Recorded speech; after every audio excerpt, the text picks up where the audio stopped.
इतिहास उन्हीं का बनता है जिनके मन में त्याग और बलिदान का योगदान होता है, करने की एक इच्छा शक्ति होती है। इतिहास उनका नहीं बनता है जो तात्कालिक स्वार्थ के लिए समर्पण कर देते हैं।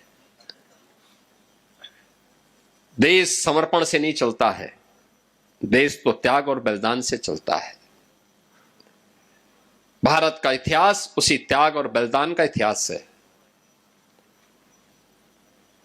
और हम कह सकते हैं सिख गुरुओं की परंपरा केवल एक सामान्य परंपरा नहीं है, यह असाधारण है। एक विशिष्ट प्रयोजन के लिए उनका आगमन हुआ और जागरण करने के बाद फिर वे अंतर्ध्यान हो गए। भगवान कृष्ण ने गीता में वैसे ही नहीं कहा कि यदा यदा य धर्मस्य ग्लानिर्भवति भारत, यानी ये वैसे ही नहीं कहा। उसके पीछे यही मर्म है, देश पर संकट आएगा, पहले शांति से गुरु नानक देव जी महाराज आएंगे, लोगों को उपदेश देंगे, सन्मार्ग पर चलने की प्रेरणा देंगे, लेकिन अपने लोगों को भी बोलेंगे कि हमारा कल्याण का मार्ग कैसे प्रशस्त होना है। आप लंगर जो छकाते हैं ना, आज भी कोई भी आता है, मैंने देखा गुरुद्वारों में, किसी को पूछते नहीं कहां से आए हो, कोई पूछता नहीं किस क्या जाति है, सब कोई भी बैठ के खा लेता है, कोई दिक्कत नहीं, क्योंकि हमारे संस्कार है, हमारी गुरु की परंपरा है, हम उसके साथ जुड़ते हैं।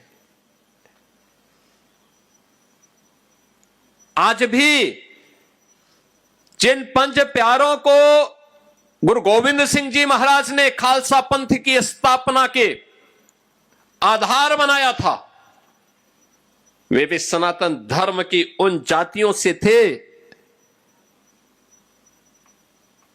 जिनको दुर्योग से लोगों ने अछूत बनाने का प्रयास किया था। उन सबको जोड़ने का काम किया था गुरु गोविंद सिंह जी महाराज ने।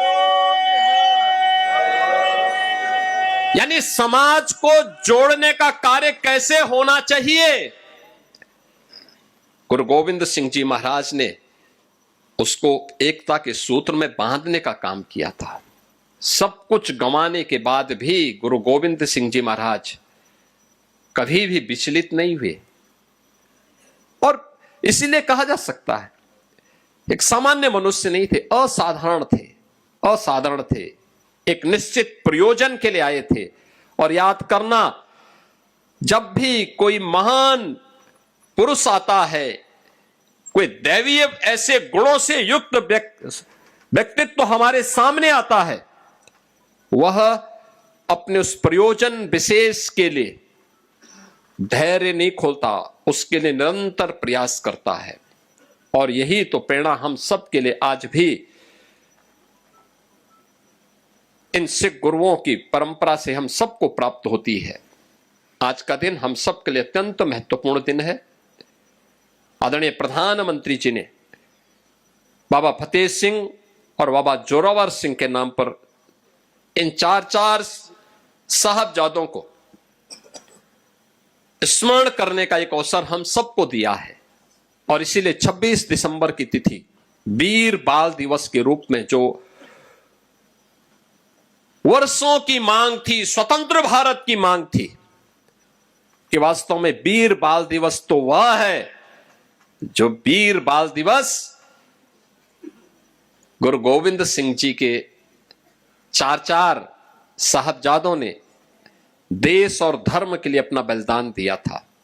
और उनमें भी 5 वर्ष और 7 वर्ष, दुनिया के इतिहास में इस प्रकार का बलिदान देखने को नहीं मिलता है जो यहां पर हम लोगों ने देखा है, जिसको हम स्मरण कर रहे हैं।